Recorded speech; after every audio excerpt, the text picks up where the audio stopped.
I'm going to start that over. Welcome to Pivot, strategic and tactical leadership through a crisis to grow your business. Our presenter today is Mary Kelly, Commander, Navy retired, and also PhD and CSP. Mary is an internationally renowned author and keynote speaker on leadership, productivity, and business growth. In 21 years as a naval intelligence and logistics officer, Mary trained more than 40,000 military and civilian personnel. Her PhD is in economics, and she specializes in development. For our instructions today, we're going to ask you to please enter any questions you have in the Q&A box, not in the chat box on Whova.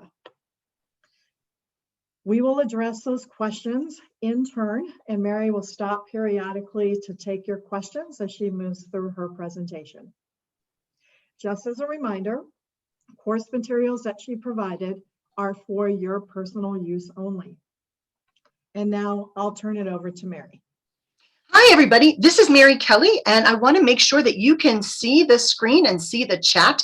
I will be monitoring the chat this entire session, so I'm very excited about this, and I will be able to see what you do, so I can see your chat, and this is fantastic. So thanks for jumping on in here, and let's get started. I think you've already seen this before, and this is me. I was so lucky to spend 25 years on active duty in the United States Navy, and I was fortunate enough to work with about 12 other countries' militaries as well, including Canada, the UK, Australia, New Zealand, Singapore, Japan, Korea, all kinds of other militaries. And what it teaches us is we have to be flexible, especially when things go wrong, and things always go wrong. So let's talk about our learning objectives. We are going to look at how we define our purpose with a plan, how your job as a leader, wherever you are in the organization, wherever you are, is to inspire and influence your people to do even better work, to be themselves even better, to innovate, invent, and influence in the market, to figure out the volatility of what's going on with the people around you, to identify opportunities, and to embrace new tools, new technology, and new training to ensure success. So let's get to it. Creating our 2021 vision has been, well, challenging. And because of that, I just wanted to review some areas that many of you have looked at for the past few days. Just wanted to reiterate that. So on the people side, I have acronyms for a lot of things. As many of you already know, I love my acronyms. Acronyms mean that I can remember things easily. And so on the people side, I use ARMED, how to attract, recruit, retain, mentor, manage, evolve, and develop your current and next generation of leaders. Now, this is difficult when, for many people, during the past 12 or 14 months, it's been very myopic. We've been inwardly focused, worried about our job, our situation, our business. We've got to be looking at our people. And then we have to take new technology and new tools. We have to look at what's being innovative, what's advancing, what resources are available to us. And we have to use the things that make sense and not worry about those other things. Now, because of that, it means that there's a certain level of uncertainty happening in the workplace. When we talk about managing uncertainty, this is your response. How you respond to what's going on around you means everything to the people around you.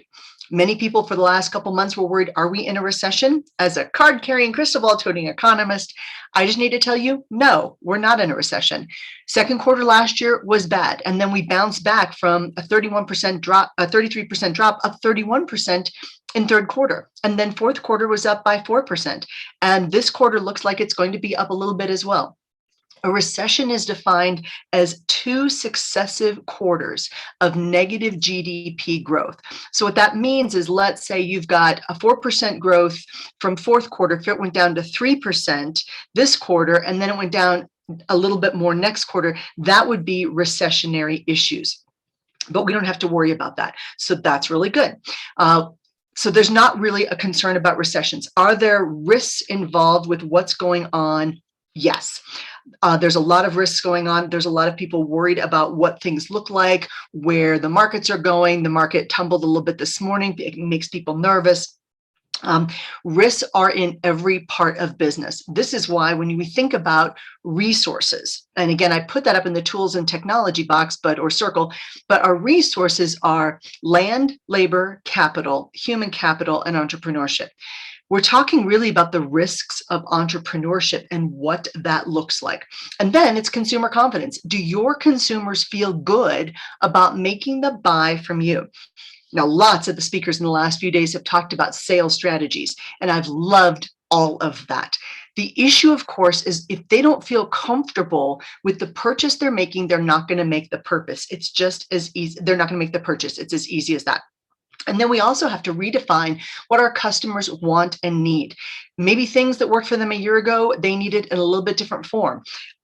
So I'm just going to give you the toilet paper example. It wasn't that we were out of toilet paper last year. It wasn't it at all. It was that the toilet paper manufacturers didn't have toilet paper packaged for personal use, for household use. It was packaged for the 60% of places where most people were using toilet paper, which was airports and restaurants and commercial stores and malls and workplaces. It wasn't that we didn't have toilet paper. It just wasn't packaged right. So it's a different consumer and customer want and need. And then we look from there at business growth. So I know that I'm talking about the 657 program today, which is the pivot. It's strategies and tactics in order to make your business even better.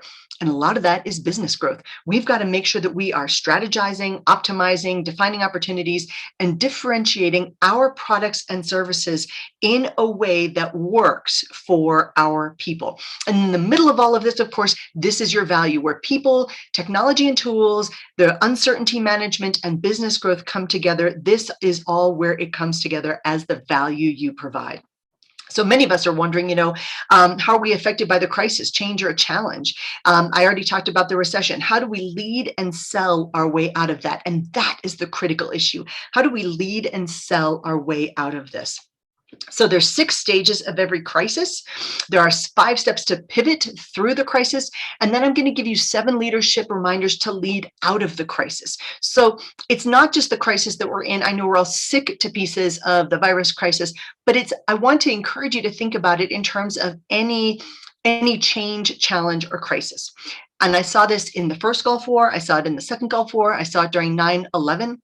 The people simply have that rejection phase. They say, oh, it's not that bad. It won't really affect me. Oh, it's just like the bad flu. We try to dismiss it. Our brain tries to rationalize the crisis, challenge, or change. Now, don't think about it as the virus crisis. Think about it in terms of a software update. And you're like, wait a second, maybe that only affects HR. I don't have to deal with that. It won't really affect me. Or, oh, it's just like our last update, so I really don't have to learn anything different. And then we put off learning it because we don't want to do it.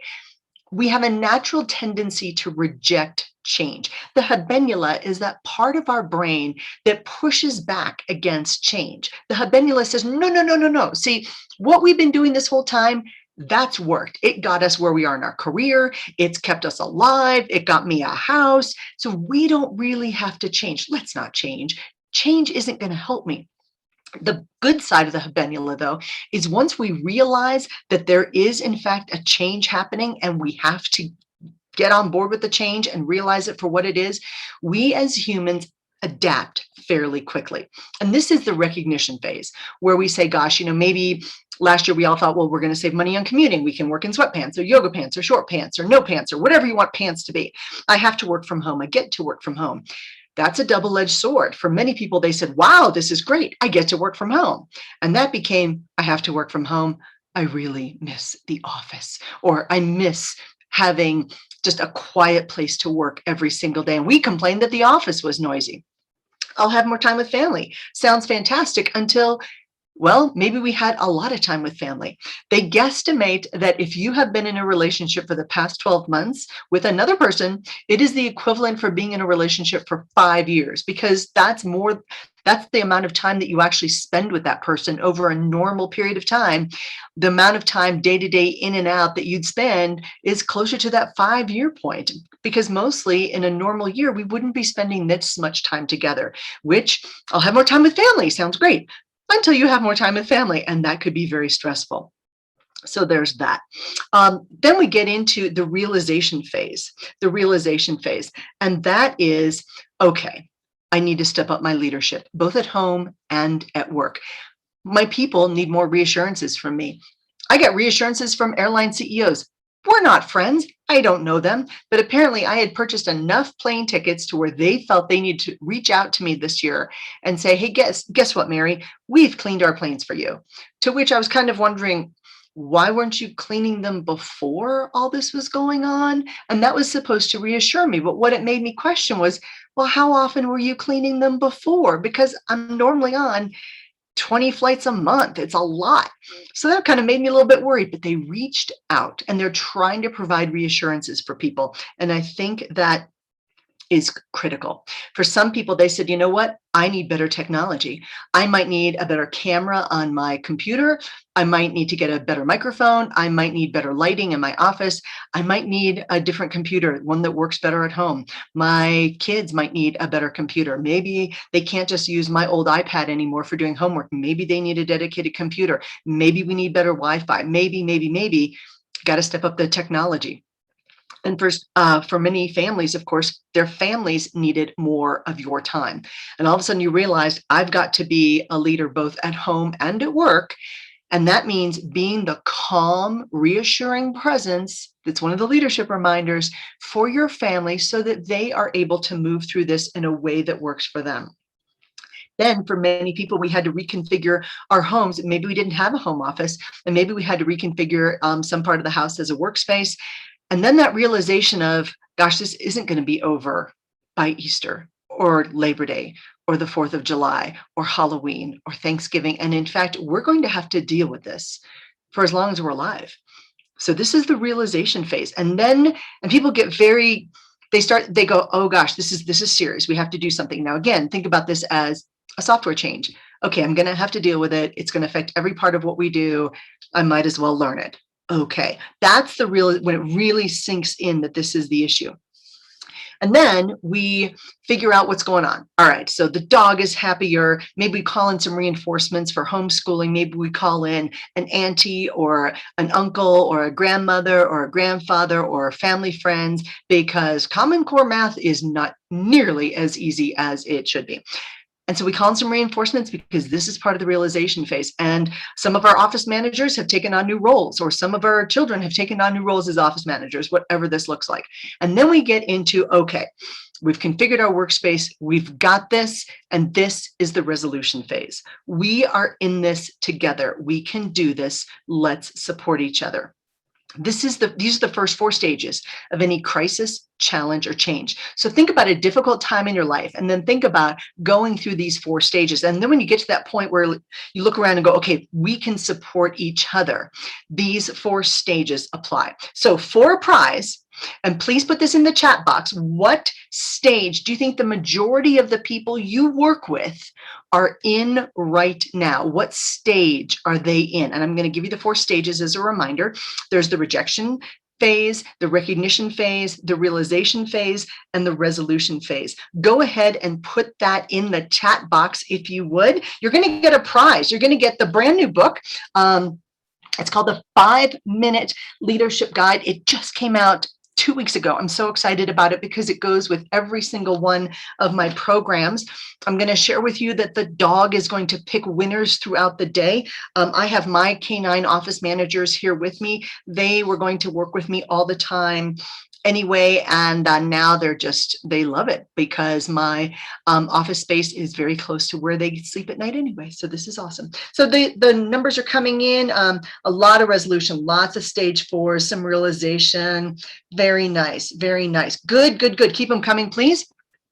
So I want to invite you to look at these 4 stages. It won't affect me. I can work in sweatpants. My family needs. We're in this together. It's very myopic. These first 4 stages tend to be very, very myopic. What that means is we're focused on us, protecting our family, our job, our division, our department. It's very inwardly focused. It's very much like the old pioneer days, circle the wagons, put the fire in the middle, and we're going to guard against anything that's outside of our wagons. Here's what's interesting about this, and thank you so much for popping this in the chat box. When you see me looking over to the side, it means that I am looking at the chat box, and I appreciate that so much. So I appreciate you doing that. So Beth Price, you are the winner of this according to the dog. I literally put this next to the dog, and she puts her nose on it, and that's how people get chosen. It's the fairest way I can think to do that. So you're going to go ahead and text me your mailing address, and I'm going to put that in the chat box as well. And so Beth, you're going to go ahead and do that. So these 4 stages, the first 4 stages are very myopic, very inwardly focused. But leaders have to be in the last 2 stages. This is stages 5 and 6. It's the new reality. For those of you who don't realize what's going on with the man here, those are supposed to be virtual reality glasses. That's the idea. Thousands of details moving forward is going to change. They have already changed. They are changing. It's kind of like when you, maybe a year and a half ago, you went to go buy a new car. And most cars, like people, everything is the same. There's an engine, there's a steering wheel, there's a drink cup holder. The fundamentals are the same, but it's the differences that make the magic. So there's a reason why some people drive the Prius and some people drive the F-150 and some people want the Subaru. It's the differences that make the magic. And so when you go to buy a new car, you look around and you see the car and you see all of the options. Well, in a new car, you maybe have a choice of black or blue or green or silver, and maybe leather seats versus cloth seats, and maybe a sunroof, or maybe a better stereo system. But the fundamentals haven't changed. But think about if you were to completely reconfigure a vehicle, kind of like how Elon Musk is doing this, to the point where we don't even know if we're going to need a steering wheel because it may be a driverless car. Maybe we don't need wheels because it's going to float like the Jetsons mobiles. Whatever that looks like, thousands of details moving forward will change. It's changed how we reach out to our customers. It's changed how we do sales calls. It's certainly changed our leadership. We know moving forward that bringing people together is always going to be more difficult, and there's going to be a higher element of risk, which means there are going to be some people who are not willing to risk that. I've got people who are planning conferences for next October, and they are still very, very worried about having people together in one room. And it's a risk people have to consider. So then we get into stage 6. This is the realignment stage, and this is all outwardly focused. This is what can I do to support my customers? What can I do to work cooperatively with my competition? This is why I love UID, because we all get together and we share great practices. Where can I improve my processes? And by that, I mean, where can I make it easy for people to give me money? I've been amazed in the past 12 months how many businesses have made it difficult for people to do business with them. Where are the obstacles? If you look at it from your customer's point of view, where are you making it difficult for people to give you money? And what do we need to do differently moving forward so that we're more efficient, more effective, and we're making better use of those resources, our people, our technology, managing the uncertainty, and promoting business strategy and growth? Now, how does this change our leadership? We have to be better. As leaders, we've got to be more involved. We've got to be more aware of the challenges our people are facing. We've got to look at our organizational and strategic planning and incorporate what's going to happen next, even though we don't know what's going to happen next. My friend Alan Weiss was kind enough to remind a group of us the other day that if you had a strategic plan that's 2 years old, then guess what? It's probably not just outdated and obsolete, but you just probably not even worth looking at, because things have fundamentally changed. And to me, it's a forced acceleration of change. A lot of the changes needed to be made anyway, but because we were sitting on 10 years of pretty nice economic growth, business was easy. I'm going to say it, easy. As leaders, maybe, I'm not saying you, but maybe we got a little complacent because it was easy. We were doing fine. We were doing okay. It was all right. But now all of a sudden we've got to be better. And this means we've got to also help our teams manage change. We've got to help our people allocate resources better. We've got to create and develop new experiences for our people when they work with us. And we have to look really, really hard at our markets and what they need right now. I brought my dogs in to get their little nails clipped. I don't see very well anymore, and this is a challenge for me, and I have dogs with black toenails, and I really don't want to make them bleed, so I like paid professionals to do this for me. And I went in with my dog, and they have a sign out front that says, stop by anytime, walk-ins welcome. And so I walked in, and they said, oh, we're only doing this by appointment. And I said, but I called and the answering machine said, walk in anytime. And the sign on your door says, walk in anytime. And they're like, yeah, but we don't really do that anymore. Okay. So if you don't have dogs, you don't really care about that example. But I packed my dogs up and put them in the car and then drove down there only for them to go, no, we can't spend 5 minutes on your dogs. I've never been back because I thought, come on, I'm trying to help you during this pandemic. I'm trying to give you business. I'm trying to work with your organization and you're just making it hard for me. And I double checked. I tried really hard to do the right thing. That unfortunately has been more common in a lot of businesses. And I use the dog example because if I use a bigger example, somebody could be upset. But think about all the businesses that you've seen over the past 12 months that have made it hard for you to do business with them. And then think about from your customer's perspective, how can you make it easier for them to do business with you? And that's what I mean by responding to what the markets need. Another area that I've seen, and my financial institution, for example, has a huge banner over the top that says, due to COVID-19, call volumes are higher than normal. Okay, we've been doing this for a year. COVID is no longer an excuse for bad customer service. Just stop it. And in fact, with more of your people working from home, it should be better. It should be easier. You should be more responsive, not less. So when I see that, I'm like, why are you making excuses for just being bad at what it is you do? And it makes me think about moving my finances. Part of that also is making sure that we are staying focused on what it is we should be doing. Their job is to provide good customer service. There's lots of opportunities for other financial institutions to step on in and say, hey, not getting great customer service from your financial institution, move over here. There's lots of competition in the marketplace. And right now, customer service is a huge differentiating factor. So how do we stay focused on what's most important to our customers? Well, we ask them, and then we do that. If you're going to ask your customers a question on how they can stay focused, then you have to do something about it once they actually tell you. It's kind of like employee opinion surveys. I love doing employee opinion surveys, but if the organization is not going to take action or at least say, hey, we recognize that this is an issue. We don't have it under control yet. We haven't figured this out yet, but we're working on it and we're going to update you along the way. If they're not even going to do that, then why bother? And that's kind of where I feel some companies have mired themselves in this COVID mess, and they're not moving forward. I've got another financial institution that is doing some kind of change. They're changing their systems. Guess what? As a customer, we don't really care. Does it affect me? No. Rejection. Does it make things more efficient? Maybe. Okay, realization, it might be better. Recognition, okay, there's going to be a few procedural changes. Again, does it affect me and do I have to care? And then resolution, we're all in this together. Does it cut down on my costs in doing business with you? Maybe. Okay, then I might be on board. But unless it really affects me, I don't need to know about your internal issues. What I need to know is how that's going to benefit me in the long run.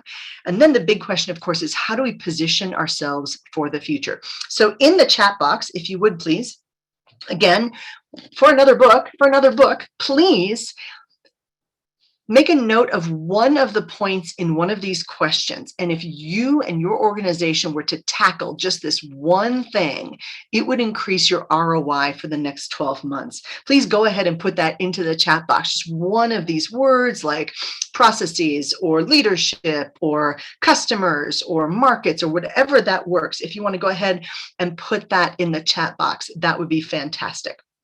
And then let's get another prize because I'm calling the dog over here. So yes, fantastic. So yes, create and develop, processes, leadership, stay focused, processes, digitization, nice.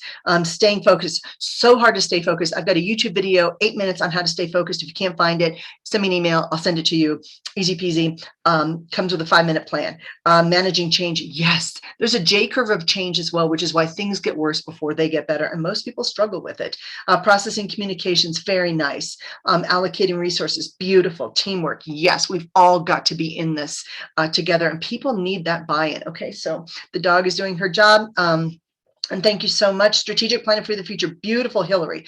Okay, so our winner on this one is James. James, you're also going to, what you're going to do is you're just going to email me or you're going to text me your address. And my phone number here again is being put into the chat box. Easy. If I could type better, it would be easier. And you're just going to send me your mailing address and we'll drop those into the mail right away. So these are the 6 stages. This is where leaders need to be, understanding that you can't be nostalgic for 2019. It's very frustrating for me when people say, oh gosh, if only things will go back to normal. There's never normal. And I don't know why we think it should be normal. This whole thing is a journey anyway. And this is just, when this whole thing hit, because I did study pandemics. I know that sounds really strange, but I have a master's degree in history as well as the PhD and then master's in economics. And so I studied history and I was fascinated with pandemics. The Black Plague, 1347, 1351 that wiped out, a third of Europe. And, smallpox is the one that people remember because it was the most recent big one. But there's also been SARS and the bird flu and the swine flu. And it's amazing to me that still procedures were not grave enough to shift.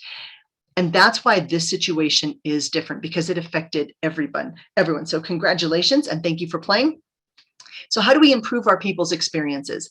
Am I doing as much as I could for my organization? And the one question I love to ask this question is, if I owned this company, if it was me, what would I change about what I do if I was the owner? In economics, there's something called the principal agent problem. And that means that as the agent, as the employee of the principal or the organization, we sometimes don't put the organization's needs first. We put our own needs first as the agent of the principal. And so I like to ask the question, I say, so if you were the owner, if you were the principal, what would you change about what you do? And part of that is we would be a little bit smarter about what's going to happen next, and we would plan more strategically. So some of you, Hillary threw in the chat box, how to strategically plan for the future, how to manage change, how to process communications. I appreciate that so much. So right away, I want to give you some great value. This is the 12 months of business growth resources. It looks like this.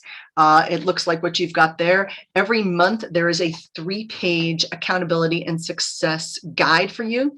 If you do this with your sales team and you honestly work it for 3 months, just 3 months, you can start in March. You can do March, April, May. You'll be amazed at what happens next with your team. There's accountability tools in there. There's productivity tools. And I've included my favorite 15 business growth 1-page plans. And this helps people accelerate their business and moves it forward really quickly. And that's the idea.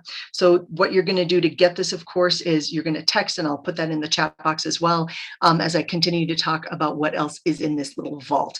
COVID-19 and the Future of American Business is the white paper I wrote back in July as an academic. I was a professor for 30 years. When things happen, I analyze it, I research, and then I write about it. I can't help myself. So what I did here is I took where I think the future is going, and then I updated it a month ago about American business. And when I say American business, it's North American business. So if you're joining us from Canada, this is all part of this as well. Mexico, all part of this as well. I analyze North American businesses. And we just named it American business because I started to get very wordy. And I identified the 6 buckets of opportunity that are your people, technology, resources, processes, sales and marketing, and entrepreneurship. Those are the 6 buckets of opportunity I address specifically in this white paper. And then I break it down with different topics within each one of those categories. And I break that down as challenges, opportunities, and solutions. It's about 45 pages, and it reads like it's heady reading. It's tough reading. But it's something to think about if you are looking to push your business forward. And then there's a business plan template, just in case you need to revamp your strategy a little bit. So let's get to what the months look like. Every month, there is a sheet that looks like this, where you map out your top 5 goals of the month. Because a lot of times we do these yearly goals, and then we don't actually break them down to monthly goals, and that's the end of the year, and we wonder why we haven't been able to achieve those goals. And then some of these things are activities you want to do more of. And there's no wrong answer. It's what you want to do more of. Some of you have decided you want more work-life balance. You want to do more things with perhaps your children. Some of you decide you want to do less of certain activities. And for those activities, I would like to encourage you to think about at work, what are some things that you don't need to be doing because other people could do them for you? And then some of you are going to push back and say, Mary, you don't understand. I don't supervise anybody. Nobody works for me. There's nobody to delegate to. And I agree with you. If you don't have anybody you can delegate to, it becomes problematic. But that's when you can hire a virtual assistant for a couple hours a week, or you can use one of the virtual assistant services out there. There's one, I have a virtual assistant. She's been with me since the day I started the business. I have a payroll of other people, and I still have a virtual assistant service. One of the ones I like is called fancyhands.com, fancyhands.com. I'll put it in the chat. I know it kind of sounds like a massage parlor. I'm sorry, fancyhands.com. But you pay $29 US a month, and for that you get 5 jobs. Now here's the magic of the jobs. Each one of those jobs is supposed to take the person doing the job about 20 minutes, about. So when you think about that, you're paying $29 for about an hour, almost 2 hours of work. So some of you are thinking, well, okay, that's not real expensive, but is that really going to help me? So here's the magic for me. When they do it, it gets done. Number one. For certain jobs that I don't want to do, I'm not very good at data entry. I'm not very good at making things pretty in terms of graphics and all that stuff. I don't know. I mean, I know how to use Canva. I just don't like doing it. So I put it off, I procrastinate, and then it doesn't get done. Then I get frustrated with myself. You know the cycle. And that's when I know I need to delegate those things. I need to outsource those things. And for $29, the other part of that is if I were to think about doing them, map out doing them, procrastinate doing them, get frustrated with myself, and then finally do them, that's going to take, each job is going to take me hours. Why would I do that? Why not just outsource it? So let's say every 20-minute job that I outsource would actually take me closer to an hour. Now I've saved 5 hours a month for not even $30. This is fantastic. Love that. So that's when you can say, hey, this month I resolved to delegate or outsource what? Many of you are also familiar with Fiverr with 2Rs.com. It started out as being things that people would do online for $5. And now, of course, the minimum with fees is like $7.50, but it can still be a great place to find one-off jobs or even some more specialty things. The great thing about Fiverr is you can actually get somebody who you like and they'll work on your stuff all the time. The challenge is finding that person. With Fancy Hands, you just send the email, you throw it into their queue, they give it to the first person who is available. What I love about it is they say, okay, we got it, thanks, we'll get back to you. Fancy Hands is easy. I'm not an affiliate with them. I just use them. But the example I use is I was getting on a plane and somebody needed a PowerPoint slide for a birthday party, and I really wanted to support them, and they're really nice people. But again, I'm not good at graphics, and I'm getting on a plane and it's PowerPoint, and I'm not going to be able to have internet, and I can't search their website to grab a pic. So I just took their email, I forwarded it to request@fancyhands.com. Fancy Hands recognizes my email and then says, oh, okay, it goes into Mary's account. Easy peasy. And I said, please go to my website, grab a picture of me, go to their website, grab a picture of them, make a slide, send it to them. By the time I landed in Dallas that day, they had done this. Again, it was just going to be another thing on my plate. I was thinking, oh gosh, I'm going to get to the hotel. I'm going to have to do this PowerPoint thing. Maybe the hotel won't have great internet. I'm not really sure exactly where I'm staying. I'm getting a rental car. I'm driving outside the city. What is this going to look like? I mean, all these things were worrying my head. And then I land and it's done. So this is a way to take things off your plate. So think about what you can do this month to streamline processes in your organization, again, to make it easy for people to do business with you, to work with you, and to buy from you. And then think about a project that's kind of just in the back of your head, just pestering your brain. Think about what you're going to do to fix it. There may be some situations you need to resolve. That might be something on this month. It might be next month. It could be, June. One of the things I like about this sheet is I'm going to contact 3 people for advice. And sometimes we don't always think about advice, and we probably should, or somebody we can learn from, or just, hey, can I talk to you for 7 minutes? I don't like the phrase pick your brain because it reminds me of magpies, and I'm not so fond of magpies, but I value you. I value your opinion. I value your knowledge. Could you give me 7 minutes on a phone call? And make sure you give them a time. If you say, hey, let's spend an hour chatting about me. Nobody wants to do that. But if you say, hey, I've got 2 questions I'd like to ask your advice on, they will answer the phone. They will take those calls. And then I'll reach out to these potential decision makers or clients. I know that follow-up is really hard for a lot of people, and especially when you're doing a lot of things and you are feeling as though you are overwhelmed as well. Sometimes you don't want to reach out to other people. Maybe you don't feel like you're anywhere in a place to help other people. And I would just like to remind you, wherever you are 2 steps ahead of somebody else. So reach out, grab somebody, and get them ahead of you, just like a NASCAR driver, and just give them a bump draft forward, and that would be great. And then I ask people to rate the month on how well they think they did. And then if you said it was okay, then you say, well, what could have made the month better? And then you start thinking about it. You say, I got to go to UID. I got to meet new friends. I got to participate in chats. I got to reconnect with some of my friends. It was a pretty good month. It was a fabulous month. I am grateful for my friends who work in this business. I am grateful for all these other things. And then I also like to throw in, hey, what'd you learn? What'd you learn? So this is the monthly action plan that's in the 12-month planner as well. So I encourage you all to go grab that. I also on this site have, again, a lot of my favorite 5-minute plans as individual downloads in case you want to just relook your vision, you want to relook at your marketing, you want to relook at some of your sales. And that's an individual download. I will share with you that my team sells this for $97, access to this. So go grab it now while you can, because it is free for you. And I also use, as many of you know, you might remember from last year, my weekly productivity plan.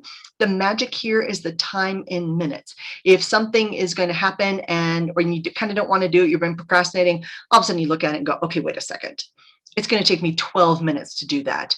I just need to do that. It needs to get off my plate. I'll get it done and make that happen. This is the 5-minute plan I use the daily productivity plan, the 5-minute plan I use every single day. It is sitting right here at my desk every single day. It reminds me of the calls I need to make, the appointments, the follow-up, the to-dos, and the accomplishments, which I confess I kind of never get around to doing that.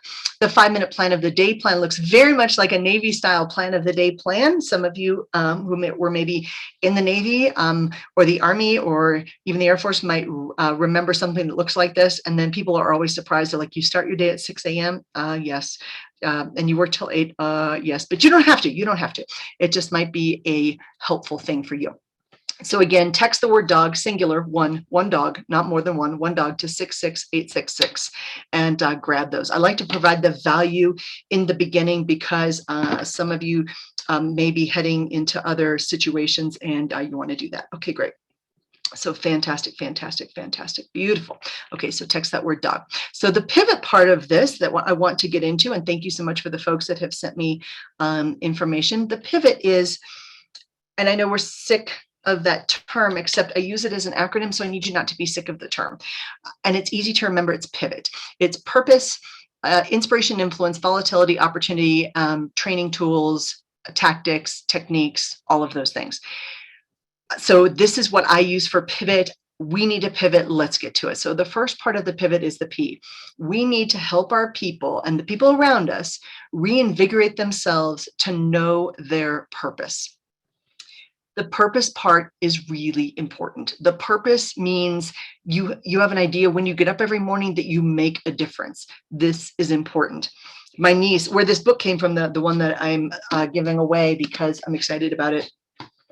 In the fall, my niece called me up, and I love my nieces and nephew. I'm very lucky to have a pretty close family. We're all military, so the siblings were all military. So I was in the Navy. My husband was a Marine. My older brother flew 53s, the helicopters for the Marine Corps. His wife was Navy. They both had full careers. My younger sister was the career Air Force officer. She married a naval officer. My younger brother was a Navy pilot. He's now a commercial pilot. So we all talk in short, choppy sentences. We're all kind of trained the same way. And we all kind of fell into that idea where we woke up every day knowing we had a purpose. My niece called me up in the fall and said, Aunt Mary, hope you're not super disappointed because, I've spent a lot of time in school. I've been a professor. So she was a little worried about making the phone call. And she said, you're talking to America's most recent college dropout. And I was like, oh, honey, that's okay. She's like, really, is it? I said, yeah. So she was going to school to be a marine biologist and she loves animals and loves the ocean and wants to study this, but she couldn't get outside. They couldn't do any of the labs. It just wasn't, she didn't feel as though it was real. And she said, I don't know what I want to do. So I, being helpful and sometimes sarcastic and not always saying the right thing, I said, well, it sounds like you need a purpose, not a porpoise. I know, terrible pun, terrible pun. And I love porpoises, and so does she. And she said, yeah, I think I've lost my purpose. I said, I think you have too. So how do we get our purpose back? How do we help our people redefine their purpose? And how we do that with our people is we go back to our vision. Now, remember, our mission is what it is we do, like we play baseball. The vision is we're going to the World Series. That's where we're going. It's exciting. It's a little bit scary. It's a little bit daunting, but it's also delicious in a way that makes us want to do it.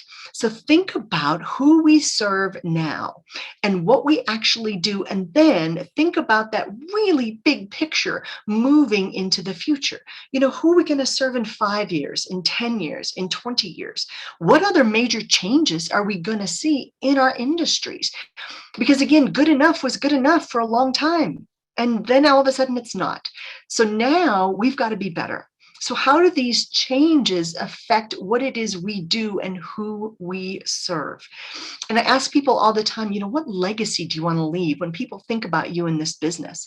And sometimes, you know, we see people who are retiring and they say, wow, they've been in this job for 50 years or 60 years, and they just brought all these things to it. And then sometimes I look at that and I go, I wonder what people are going to say about me. And then it makes me a little bit worried. You know, what's my vision? Where am I going? What am I excited about?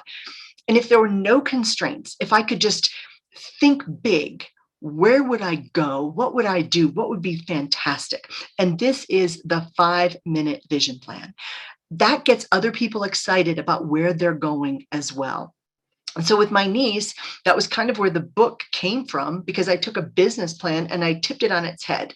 And I said, if I was to write a strategic plan for her life or anybody's life, how would I start? What would I do? And I start with your personal strategic plan. And that's the beginning part of that book, because I wanted her to have a vision of where she could go, because the people around who weren't going anywhere and they didn't have a vision. And as a result, she kind of lost hers.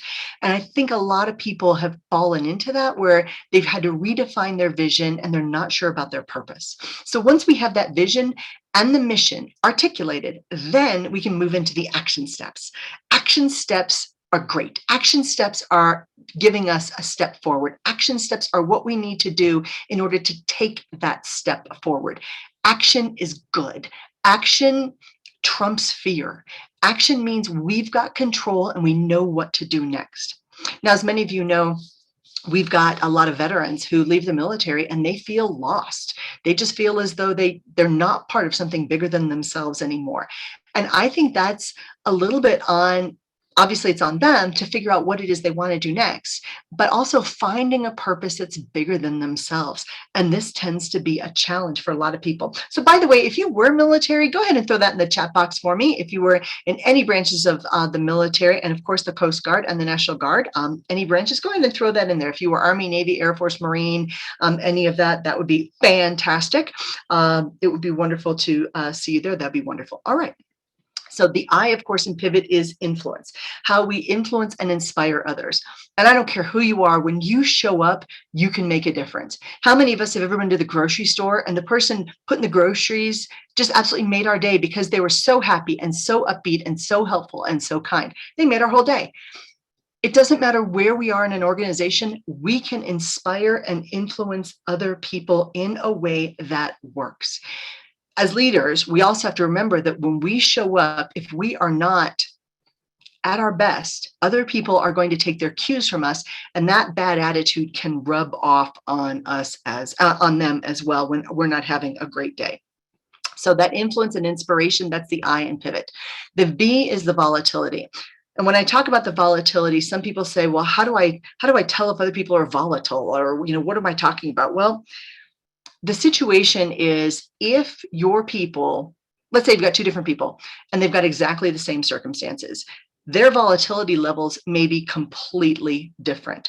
And so I don't say, hey, how you doing? I've learned not to say that, because walking around when you're the boss and you say, hey, how you doing? You're going to get 3 answers. Good, great, fine. Not helpful at all in assessing where people are and how you need to respond. The issue is, if I say, hey, you know, Sarah, on a scale of 1 to 10, with 10 being absolutely fantastic and 1 being really, really rough, where are you?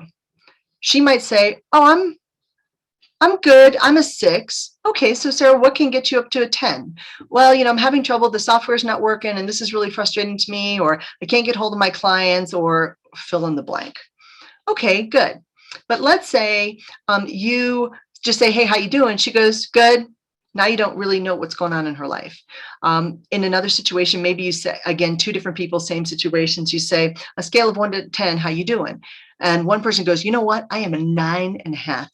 This whole shift of the past year has been awesome. My twin 26-year-olds, they moved back home like a lot of young people are doing right now. And in fact, 52% of young people, highest numbers ever since World War II, have moved back home to live with a parent or both parents because of all kinds of reasons. Highest number ever. But my twin 26-year-olds, they moved back home. It's been great because they're helping me with the 12-year-old with school. And that's just been awesome. We have dinner every single night together. And my in-laws, they're going to move to that place in Florida where the assisted living thing is happening, and it's a lot of fun, but they couldn't get space back a year ago, so now they moved in with us. We thought it was only going to be a month, but it's been great. We just love having them. Mom loves to cook all the time. Dad's been awesome, working with the kids. We've all, every single night we go outside, we sit on the deck. It's just been fantastic. I'm just so lucky, and it works good too. Okay, you as a leader, your response for that is great. You don't have to do that much. As a leader, you know how to respond. Versus same situation and someone says, I'm a 2. My twin 26-year-olds came home. They don't have jobs. They're eating me out of house and home. We downsized the house after they left home, so we don't really have bedrooms for them. So they're just kind of sleeping in the den, which means I don't have any privacy at all. The 12-year-old doesn't like the idea that they're back home because, my 12-year-old was finally getting some attention for us, and now that's out the window. My in-laws moved in. They're driving me insane.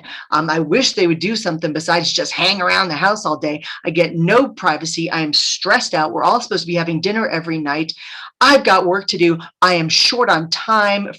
I'm high on frustration. I don't know what to do. Okay, same situation. You as a leader now know how to respond. You say, okay, what do we need to do that can help you carve out a little time that's going to be easier for you to work? Maybe one of the office buildings that we've got close by has space where you can go at night. Maybe that might be a helpful place. Maybe your family just needs a little bit more space. Maybe we can help out. Maybe you need a separate computer, whatever that looks like. My point is, assessing the volatility means taking it on people's terms and asking questions so that they will give you real answers. Every major shift comes with a certain amount of uncertainty. And for many people, the spectrum shifts, and it could shift just in a day. You can cycle through all of that in a day. So again, for my Navy friends, some of you see this picture and it gives you that immediate sense of nausea, and you can smell the diesel, and I'm right there with you for a certain part of it, but it's also exciting. We always used to say, we'd be out in the middle of the ocean and you look at the stars and there's that sense, wow, you're totally alone out here by yourself, until you look over and there's another ship, and it's kind of comforting. But we're all in this together, and it's a volatile situation. And this is one of my favorite pictures because it does show helicopter bringing, mail and supplies over to the carrier, and then it'll bring things back, and then fuel lines going back and forth. And then what we call a small boy, a ship in the back that's there just in case something falls overboard or in case it needs to respond very quickly. They turn fast and they move quickly. And then what you don't see in this picture are generally the submarines that accompany most carrier battle groups whenever they're deployed. But of course, submarines underwater most of the time. There's a lot of volatility. And what many people don't realize is we work 24/7. A ship in the middle of the ocean doesn't just stop because, hey, it's the weekend. Hey, it's Friday. It just doesn't stop because that's what's going on. So we've got to be paying attention all the time to what's going on around us. And you can tell that these are from my days in the Navy because the ships and the planes are a little bit older. And you have to remember that the average age of the person working on board an aircraft carrier, and you have to remember that on an aircraft carrier, there's about 5,000 people, add on an air wing, and maybe that's 600 or 700 more people. So the size of a small town, the small town that I'm in right now has 5,600 people. That's it. And the average age on board a US aircraft carrier is 19 and a half years old. 19 and a half years old. And yes, they have all the problems every single other 19-year-old has. There's boyfriend problems and girlfriend problems and friendship problems. And, they work well with a routine. Well, there's not always great routines on board carriers. There's schedules and those are going to shift. And we don't have, like I said, weekends off. Also, what a lot of people don't realize is our Navy ships are dry. Did you know that? We don't allow alcohol on our Navy ships. There's no bar. Some people are always disappointed to find that. They said, but you're in the middle of the ocean. It would be perfect for a beach bar. Yeah, we don't actually have that. I'm sorry to break the news to you.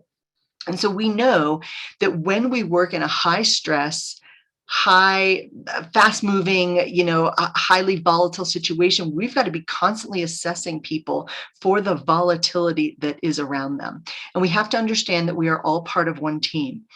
This is where some people struggle because we haven't been taught to work as a team. Growing up, we're rewarded for individual accomplishments, not for what the group did in most cases. You get ranked in school by, if you got an A+, that meant in some cases somebody else didn't. And some people do feel that way. When I was a professor, that was always a question. They said, do you grade on a curve? And I said, I don't grade on a curve. And they're like, well, then, does this mean we all get B's or C's? I'm like, you earn. And then somebody will always say, well, what if we all get A's? I said, that would make me so happy because it means you've all earned the A. That's the idea. But generally, individual work means individual rewards. And now in a workplace, we want people to work together as a team, and that can be tricky.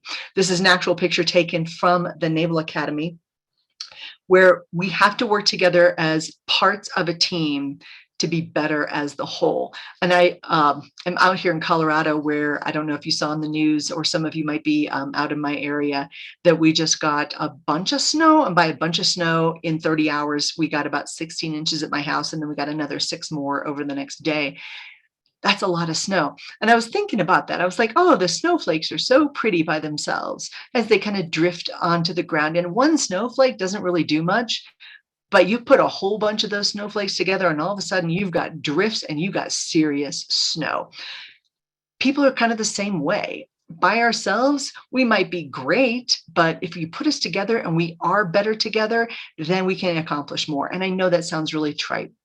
What group projects mostly taught us in school was, well, trust no one. We learned that if we wanted to get a good grade, that we had to be the person who did all the work. And unfortunately, that's what a lot of people think. Or they think teamwork is, I get to take credit for the work that other people did. And you've probably worked for somebody who's done that. And it makes you less likely to give 100% the next time because you think you're going to get burned and you think somebody else is going to take your idea and take the credit and make themselves look good because of what you did. When we think about working together as a team, one of the hardest parts is figuring out how we get along with other people on the team and figuring out who's going to do what. And this is where I say we have to embrace and use people's differentiation. Again, just like the cars. Difference between a Subaru, an F-150, and the Prius. Look at the differentiating factors and use that when you're trying to figure out how people can work great as a team. The difference is where the magic happens, and leaders have to find that magic. So how do we do this? How do we kind of formulate this? Well, there's a 5-minute plan for this. This is the 5-minute team building plan. And a couple of things I just want to remind people of as we pivot through a crisis or a change or a challenge. We have to remind ourselves that as a leader, wherever we are, we may not be the leader, but we are a leader. Our people around us need a clearly articulated vision. They need to understand exactly what it is we do and how we do it. And we need a corporate culture of success and an attitude of excitement around what it is we get to do. And this will migrate into being adaptable and flexible so that when there are changes that pop up, people roll with it instead of pushing back. There's a couple places I get to work. I get to go in about once or twice a year and work with their teams. And it's always worrisome to me when there are some folks who just say, I'm 2 years away from retirement and I just don't want to have to do anything differently before I retire. I don't want to learn anything differently. I don't want to learn new people's names. If somebody new shows up, I'm not going to learn their name. I've got 2 years. I'm just hunkered down. I'm focused on what I have to do. I'm just done. I don't want to have to do this. And that's that willingness to change that's been kind of just beaten out of them. They are not excited about change. They're not looking forward to the next day. What they're doing is they're waking up that day and wondering, will I be good enough to make it through till retirement? And that element of fear is exactly the opposite of what we want. And you've probably seen this in some organizations. And they're worried that somebody will figure out that they never actually learned that last software update, that they've been kind of getting by. That's a little bit tough. So what builds workplace teamwork? Well, look at what's working well. And then what makes people do even a little bit better? That's a great question to ask. When we ask the question in the book, Why Leaders Fail and the 7 Prescriptions for Success, I co-authored that with a guy named Peter Stark out of San Diego. And he's a terrific leadership expert. And he was able to help put together this survey of 100,000 people. And we asked them questions like, hey, what destroys teamwork in your organization? What makes you crazy about what your leadership does or what your supervisor does or what your boss does? And, where can things be better? And one of the 7 areas that we found was poor management of teams, and that destroying teams happened kind of by accident by leadership. The leadership would oftentimes say that they're doing this to promote teamwork, and what it was doing was exactly the opposite. For example, they would pit people against each other who were supposed to be working together. See this all the time in schools, Teacher of the Year. Wait a second. So let's say one person gets the Teacher of the Year award, and Joe Bob, who's been there for 30 years, doesn't get the Teacher of the Year award because they just started doing it 2 years ago. But he's been there for 30 years. He's a great teacher, but the committee decides they want to encourage some of the new teachers, so they kind of ignore Joe Bob, and then they make it worse by saying, we gave the Teacher of the Year award to Charlie, but Joe Bob, you are our second choice. Okay, so Joe Bob doesn't feel like being part of the team. And what you've done is destroy his motivation. And then you make it worse by saying, hey, Joe Bob, do us a favor and help Charlie on this project, because he's still kind of new. And Joe Bob does not want to now work with Charlie. So that becomes an issue. Now, some people are just naturally good at being team players and doing well with others. So think about that for a second. Who do you want to work with? And what do great team players do that makes everybody want to work on their team? And how can we cultivate those qualities in ourselves? And what are the characteristics that people around us need? This is a fun exercise. I do this in my Master World program, where I put a slide of characteristics up on a board and I say, hey, what characteristics do you think your people need from you now? And it's sometimes a very different list of characteristics from what characteristics do you think you bring to the team? Because different people need different things from you, and it's very helpful to know what those things are. All right, so then we've got leading remote workers, and many of you are leading remote workers, or you are a remote worker. So a couple of things I just want to remind you is that being a remote worker doesn't mean that you're not accountable for what it is you do. You have to be accountable. Your team might need flexibility, but you can still hold them accountable. What people need from you as a leader of a team that might be remote or in disparate geographic locations is they need more communication more often from you. You are, like Tinkerbell and Peter Pan, sprinkling the dust that makes everybody happy. They need more of that from you. They need great communication more often. Ask your team for frequent updates on projects, and here's why. Let's say it's a 20-hour project. Think about your people who are maybe on that spectrum of volatility of a 2, where they're just scrambling every single day to get things done. If you take that 20-hour project, break it down into maybe 10 2-hour projects, and then just say, hey, I need an update on this project on Tuesday, and then on Wednesday, and then on Thursday on these individual chunks, so that they can block it out in their head and give themselves what Chip and Dan Heath in the book called Switch call the quick wins. People who are stressed out need more quick wins, and they need them more often. They need that encouragement to move forward. Your team also needs to know how to communicate best with you. Do you prefer text? Do you prefer emails? Do you prefer phone calls? What works best and for what situation? When people are physically separated, the routine becomes more important because they need something they can rely on. There's groups of us that put these systems in place because we need every Tuesday at 10 o'clock, we need a check-in. Maybe it's every Monday night at 6 o'clock, we need a check-in. And make sure your people have the right equipment. This falls into the T of pivot, of having the right tools and training and technology, but make sure your people have the right equipment to do their job. It's frustrating enough to be in the workplace and not have your computer work. It is really frustrating to be working from home and not have your work computer work. What's amazing to me about the Olympics, and I'm excited that it looks like that things will move forward, is these young people figure out how to work individually together, push each other, and compete against each other, as well as competing as a team together. And this to me is absolutely phenomenal. So if these young people can do this, why can't we do this in the workplace? So let's find some of the opportunities. The opportunities are areas we can look at to make things better. Now, identify some of these for you in that COVID-19 and the future of American business for 2021 and beyond as challenges, opportunities, and solutions. And again, the 6 areas that I look at are the people, processes, resources, technology, sales, marketing, and entrepreneurship. If you need some ideas about where opportunities are, please take a look at that. There's under each of these categories, there's between 6 and 12 different challenges and the opportunities they present. So think about specific opportunities you might see right now. What does that look like and where are those opportunities? Because people need you. There's no doubt people need you. You are needed in your community, in the industry, and definitely in your business. So where is there a need in your world? So think about, there's a 5-minute opportunity plan. There's a 5-minute plan for almost everything. I have about 70 of them. So by the way, if you've got a business challenge or something and it's just giving you pause, go ahead and send me an email. It's mary@productiveleaders.com. I'll put that in the chat box as well. I might have a 5-minute plan for this. I started out doing 5-minute plans because in the military, of course, we have checklists for launching planes off carrier decks. We have checklists for everything. And we do it so that we don't miss a step. When I pack for a job, I still use a checklist just to make sure I don't forget something dumb.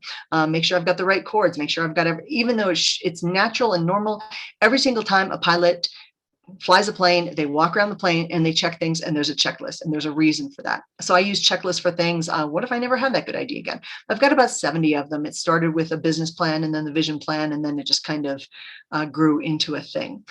The 5-minute opportunity plan asks a couple questions that I would like to invite you to think about. And the big one, of course, is what are the benefits of having this challenge right now? What are the benefits? What's good about this? Or what could we turn into good? Look, the past year's been hard on everybody. It's been hard. People have lost people. People have gotten sick. Some people have died. People have lost their jobs. People have been relocated. It's been challenging. So what are we going to say in a year was, our legacy of this? Can we look and find a good outcome for this? And how do we best serve people in the process? How are we going to be proud of ourselves with how we came through that? Because every challenge brings opportunities. And our job as leaders in every level is to help other people move forward and solve their problems. That's really why we're here. So I wanted to talk to you for just a minute or two, okay, closer to 3 minutes, about business growth, because I think this is important. I talked about this last year and it was very popular. The business growth plan, again, we're just going to take 3 minutes on this, that we want to make sure that we are pushing our business forward. This is on the strategy side and finding the opportunities. So when people say, I just feel like I'm stuck a little bit in my business, and some of you own the business, some of you work for the business, some of you don't have these particular areas under your umbrella at work, but you don't have to worry about that. You can just focus on the top 3 things that if you focused on those 3 areas would improve your ROI, your return on your investment. So do you have a business plan that accurately describes what you do? Do you have a strategic vision that drives you toward future business? Is everybody clear on what they need to do to push the organization forward? Do you know your numbers? Do you know your break-even points? Do you know where your total costs meet your total revenues and what that profit margin looks like? Do you have systems in place for actively generating, receiving, and thanking referrals? Do you have systems in place for getting honest feedback? Do you have a good website? I redo my website about every 18 months and I still am never satisfied with it. So always a challenge. Is your website easy to navigate on your phone? What does that look like? Is your social media updated consistently and linked to your website? And if I looked at your last 5 social media posts, links, tweets, whatever, would I know what it is you do? Can your website capture customer contact information? Do you have some kind of external person or group of people who look at your business and say, hey, I just want to give you some perspective on this, or here's an idea? Those trusted advisors, a corporate advisor, a board of directors, or a mastermind. Do you have any kind of resources devoted toward professional training, like what you're doing right now? Does everybody on your team know how to take great care of your customer? Okay, they may know, but do they do it? That's hard. And then do we follow up with clients the way we should? So just think about these statements. And if you picked just one to focus on, what would make a difference? So you know what's going to happen next. You're going to put one of these in the chat box for a prize, one of these that you might want to think about in the chat box that would push your business forward. And what would that look like? So go ahead and put one of these ideas in the chat box that would push your business forward. And we will move on. But this is a great way to push things. Oh, e-commerce. That is a great one, John. Thank you so much. Michelle says, make the strategic plan clear to everyone. Very, very nice. Good, good, good. Chris says, create that strategic vision. Beautiful, beautiful. Yep, keep it coming, keep it coming. Tim says, team training. Your people need you now more than ever, and they need to know that they're part of a team. Very, very nice. The e-commerce, the updating. Beth says team training as well. Very nice. Terrific. Terrific. Keep it coming. So they're coming on in. Good job. Good job. Good job. Systems feedback. Yes, Trevor, you're absolutely right. A lot of times we have feedback systems in place that are designed to make us feel good, but not necessarily help us improve things to make it better. Very nice. Adam says customer care. Absolutely right. We sometimes, I made some mistakes in 2020. I didn't reach out to some of my customers because I didn't want to bother them. Okay, now how dumb is this? So one of my friends was kind enough to kick me in the head, figuratively, of course, and said, wait a second, aren't you a crisis management expert? Well, yes. Don't people need more leadership? Well, yes. Don't people need more strategy now? Yes. So why are you not calling them? Me, I don't want to bother them. Like, don't you think they need your help right now? I'm like, oh, yeah. I guess so. Like sometimes we don't see ourselves as well as other people see us. Okay, so this is fantastic. So thank you so, so much. And keep that coming. The dog is picking a winner here in just 1 second. So you've got about 5 seconds left. Ooh, it says, this is an encrypted message. I don't know what that means. That's so, so interesting. Okay. And so the winner on this one is Caitlin. Caitlin, thank you so, so much. So Caitlin, you're going to go ahead and you're going to text your contact information 995-8663. So interesting that Joanna, some of that chat came through as encrypted messages. So this sounds very mysterious on my machine, but I'm monitoring this on the other machine. That's so interesting. So yes, my big thing was follow-up because I felt very wrongly that my follow-up was not going to be helpful. And Jess throws in new vendor management inventory systems. Yes, automated process. Yes, awesome. Thank you folks so much for playing. Love it, love it, love it. So let's look at those tools, training, and technology and what it is we can do. We all know we need innovative ideas to solve problems. We know we need to be adaptable. And by adaptable, I mean, I had a leader, good leader, who said, well, I can't change what we're doing because I made that decision and now it will look bad if I change my mind. And I'm like, I said, but can I just throw out that you've got new information now? And when you get new information, that's when you change your mind. That's when you make a different decision. You need to take decisive action based on the information you have. I had a wonderful 3-star Army general, best boss I ever had. And he was he was physically a very large man, and he was just physically intimidating. And I adored this man because I watched him get mad at people, but it was always for a good reason. And then he would let them know he was unhappy, and then he would move on. And I just thought that was that was such a great leadership lesson, because, you can get upset with somebody, but then you got to move on.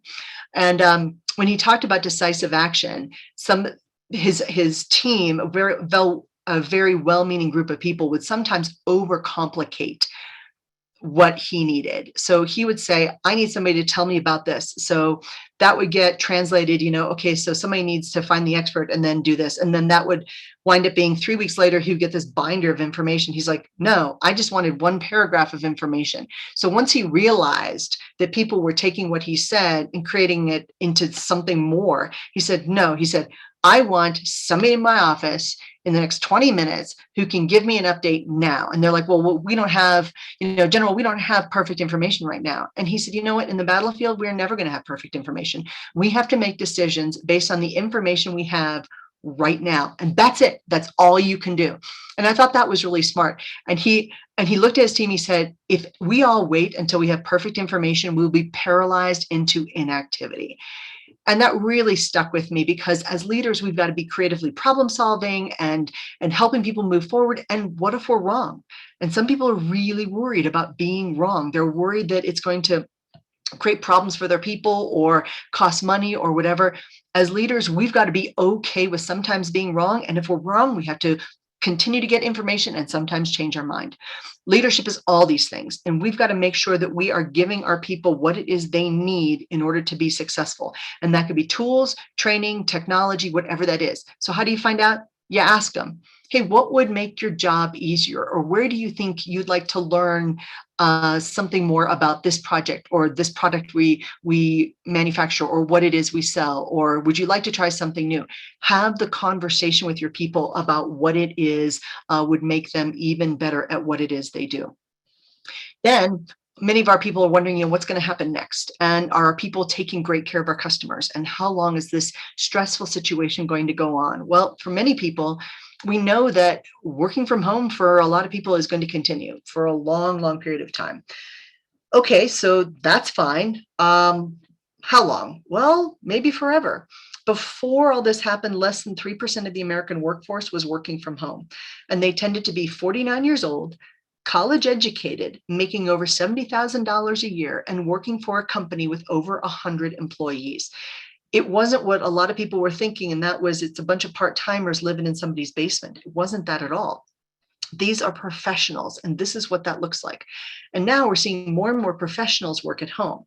The double-edged sword on that is, if people can work from home, we are now competing with the world price for labor because we're working from home. This can be tough.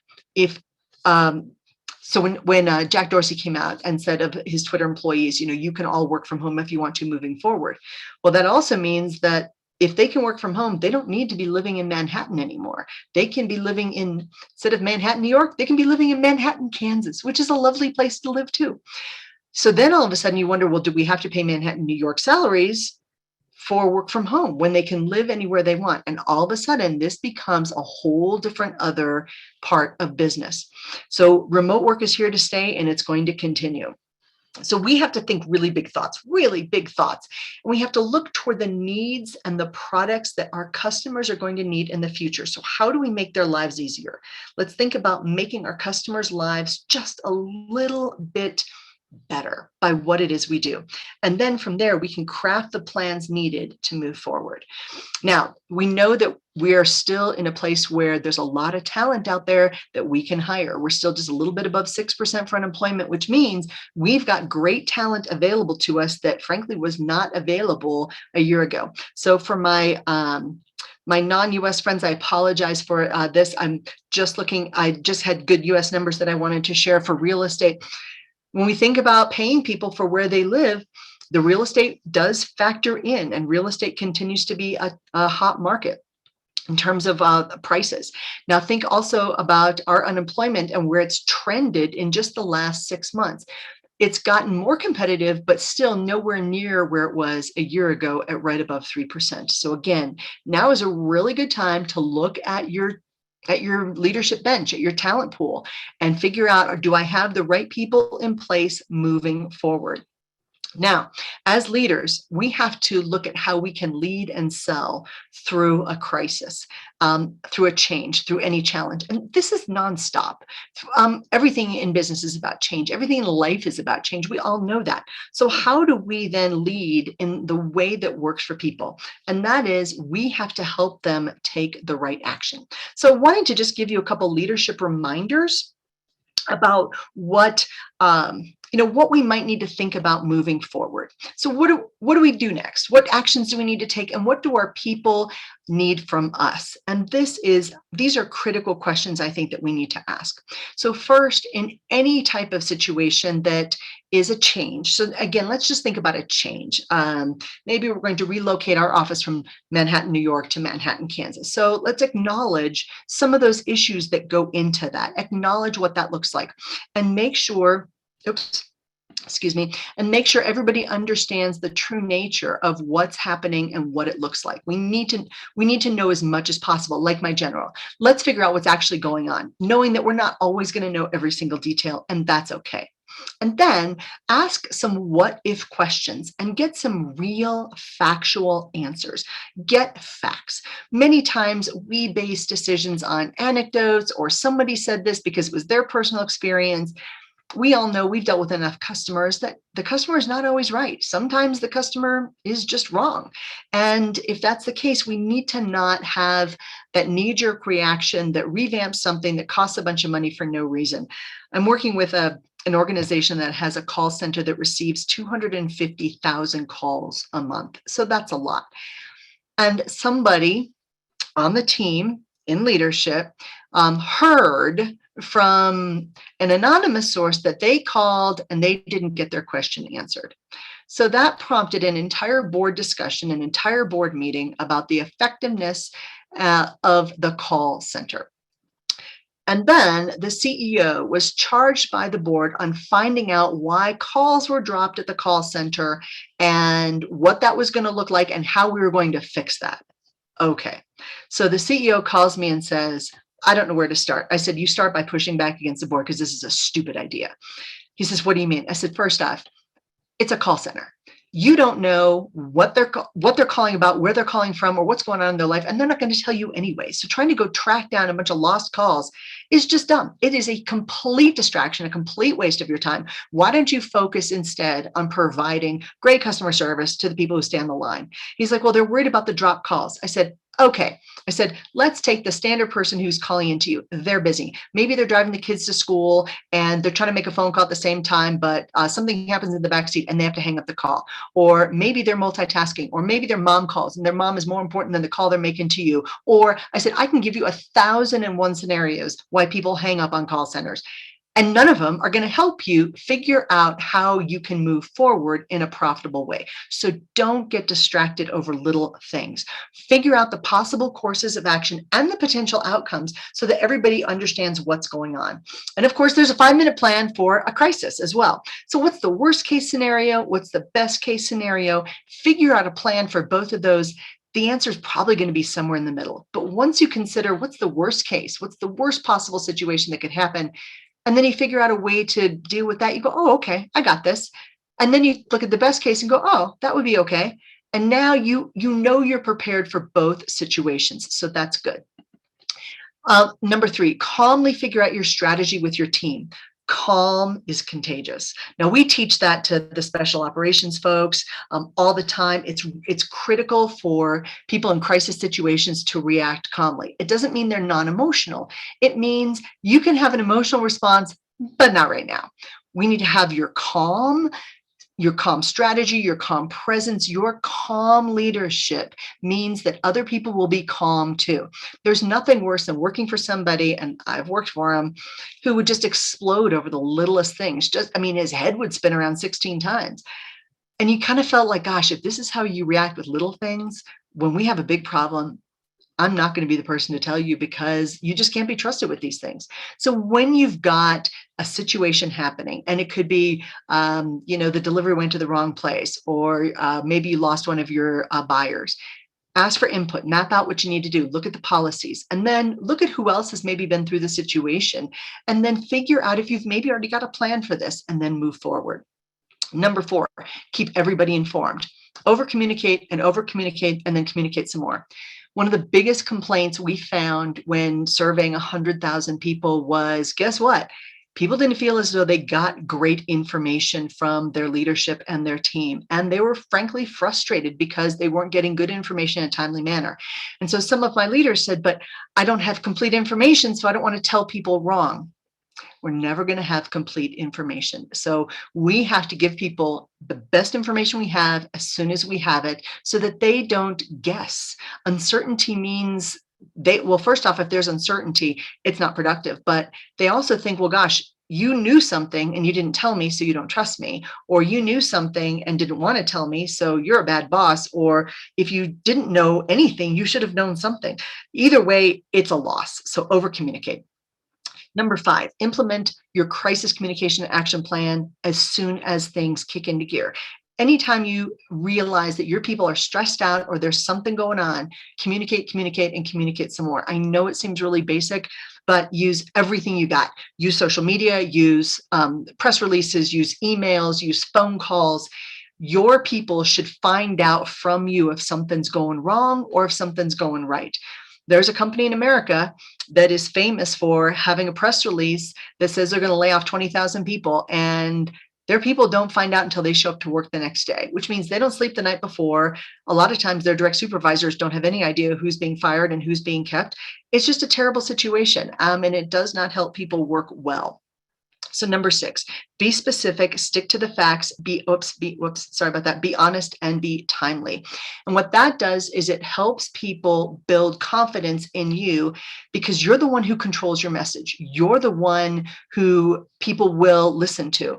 And if you're a great leader, that's how it should be. So stick to the facts, be honest, and be timely. And then this just makes me laugh. Some of you are going to take this politically, don't take it politically. Action trumps fear. And when I say action trumps fear, it means that people need action steps to move forward. Like what Chip and Dan Heath say, that you need to give people quick wins so that they can move forward. And then the bonus, provide reassurance with your awesome attitude and your amazing actions and what it is you do. You have to model the behavior you want from other people. And it sounds real easy until it's not. It sounds easy when you think everybody's life on social media looks perfect. Everybody looks like they've got the perfect children and the perfect partner and the perfect house, and life just looks magical for them. And then if you were to actually get there, everybody else has as many messes as everybody else. So we model a certain behavior, but at the same time, we have to be realistic. People are going to take their cues from you. And if you show up and people think that, that your life is so much of a mess that they can't bother you with their problems too, then all of a sudden you're not going to hear what's going on. So provide reassurance by just having a great attitude and keeping your actions strong. As Jason says, performance outweighs efforts. Oh, you bet. Absolutely right. So we know that leaders respond to crises right away and the right way. And so I thought it would be fun if I gave you, I know, you guessed it, yet another acronym, and then we're going to take some questions because I really want you to be the leader people want to follow. Leadership is a journey for all of us. Every single day we can wake up and say, how are we going to be a better leader? How can we be better for our people? And again, it doesn't mean coddling them. It means holding them accountable in a way that works for them. It means supporting them when they need to be supported. It means providing them with the tools they need, reinvigorating. It's the pivot. It's reinvigorating the purpose, influencing and inspiring, assessing the volatility, finding the opportunities, and making sure they have the right training, tools, and technology to do their job. So for a prize in the chat box right now, what is a takeaway that you can do starting right now? What is one thing that maybe you looked at, you think, oh gosh, I'm going to start doing that. We're going to do that. And again, there's, you know what it is, the prize, there's a prize. It's a really good book. It's 400 pages. You don't have to read it. You'll just have it. But in the chat box, please write in just an actionable takeaway that you could do starting right now that would be helpful to the people around you. This would be fantastic. So thank you so much. And I'm looking at the responses. So thank you. Better communications. Thank you. The monthly planner. Yes. And feel free to send that out to everybody, your entire team, every single person. Matthew says, focus on me and the team for the next 30 days. Yes, do that. That would be awesome. That would be beautiful. That would be that would be helpful to everybody. The monthly planner, great. Ask questions. Thank you, Cody. That's beautiful. Greg says the monthly planner. Jim says over communicate. Communication, team building. Beautiful, Jonathan. Thank you so much for the monthly planner. Yes, excellent. And again, you can get that monthly planner at keyword dog 66866. I'm just going to check the Q&A. Yep, more one-on-one interactions with the team. Your people need your time and attention. And I know it's hard, especially when you feel like you don't have the time and attention. Brock says, share handouts with the sales team and use each month. Yes, just it's a great accountability tool. And if everybody, and what you do is you blame me. You say, hey, we had this program and there's this gal named Mary and she has these 5-minute plans and we're going to try them. We're going to try them for 30 days or 60 days or 90 days. And I hope you like them too. And here's the big planner and we're going to do this. Beautiful. Beautiful. Beautiful. AJ says more communication, better planning. Nice. And please just take a little bit of time. I'm fond of going to places like a fast food place and just getting, the 1 cup of coffee for $1 with my black coffee with cream. And I'll just sit there for 20 minutes because I have nothing to do. I keep the phone in the car. And then I just sit there and think, how can I be better? How can I be better? What do my people need now? And I just strategize for 20 minutes in a place where there's no conversation. It's amazing to me how much I can get done just in a quiet place like that. That's awesome. I'm setting up time to meet with the team more frequently. Beautiful. That's fantastic. Coming up with a list of projects to reassign to manager. Yes, please think about delegating. Please get things off your plate. That would be fantastic. Keep people informed. Yes, better communication. Okay, so Abby the dog, she's right here. She's going to pick the winner on this. The winner for this, it looks like Jeremy Daniel. Jeremy, if you wouldn't mind going ahead and texting me your information and we will get a book out for you as well. Jeremy Daniel. And that is my my cell number. This is my real cell number, folks, by the way. It's not a fake cell number. It's my actual cell number. So if we didn't address something that you are interested in hearing about today, I am more than excited to talk to you about that. This is the 5-Minute Leadership Guide. It is designed to make better leaders in 5 minutes a day. Don't these people look happy? They look so happy. Here are my other resources. Take a picture of this slide. Take a picture of this slide. I always have changing resources at Kiwi. Oh, that's a mistake. Kiwi Live, Kiwi like the fruit, kiwilive.com. Or you can text the word dog to 66866. I'll put that in the chat. That's a mistake. Shame on me. I get excited. And then this is why I don't do my own graphics, because I make mistakes. So Kiwi Live, the keyword is dog, always dog, same dog. Always the dog. You can text the word dog to 66866. You can go to the Wova app. I love Wova. We've used it for conferences in the past. I just love it. That's fantastic. And that's where the resources are. And then let's get into some questions. If we've got questions, I would love to take some questions because I know that I am very, very close to the end of my time. If I don't have questions, I'm just going to go through another acronym because I love my acronyms. Jason says, plan better, reduce stress, and reinvest in EQ. Yes, absolutely right. So if anybody's got any questions, I will take questions either in the Q&A or in the chat. This is fantastic. I think I've got another, that's my final thought slide. We're not quite there yet. So I'm all about the questions. Go ahead and throw a question in the chat box or the Q&A. That would be fantastic. And meanwhile, I'll just keep talking if you don't have a question, because, I can do that. I know it's frightening. Some people are like, do you ever just stop talking? The answer is kind of no. I know it's a little bit sad. I use an acronym for the 7 leadership reminders, and it's CLAMPER. It started with some of my surgeons, which made it funny. It's not so funny in other areas, but I thought I'd throw it in here for you anyway, because if you see the handout, you're going to see CLAMPER, and then you're going to be like, that is crazy. So the C, calm and reassure others, because people need your strategy, your presence, and your vision. The L is lead through the volatility. Folks, we're always going to have volatile times, so let's get good at leading through it. Let's adapt quickly to the opportunities we have. Let's look for ways to improve. Let's improve our people, our processes, and our procedures. Let's make it easy for people around us to do the right thing. Let's make it easy for people to do business with us. Let's not have some dumb policy get in the way of us doing business well. John was kind enough to ask, are there any current leadership books you recommend? John, the answer is yes. There's a couple. One is called Why Leaders Fail and the 7 Prescriptions for Leadership Success by Peter Stark and Mary Kelly. Okay, but Peter Stark's book, it's called Why Leaders Fail. I will type that in the chat box. It sounds negative, but it's not. It comes with a leadership assessment in the back, and it's written for busy executives, which is why we wrote the book. The other book, and I'll put this in the chat as well, is called The Competent Leader, which has an underwhelming title for me. It is by Peter Stark. It was the first book I read by him, and I was so wildly impressed. I just loved it. So thank you for asking those questions. And the book that I'm reading now for sales teams is called A Mind for Sales, and I'll put that in the chat box as well. It is by Mark Hunter. The reason I like that book is because while I am listed as one of the top sales keynoters in the world, which is a cool honor that I got this year. Okay, that wasn't even a humble brag. That was just a brag. Sorry about that. I have to work at sales. Sales to me is tough. So I have to be constantly reading about sales. So thank you for the question. I'm going to finish this up and I'm going to stop in 30 seconds.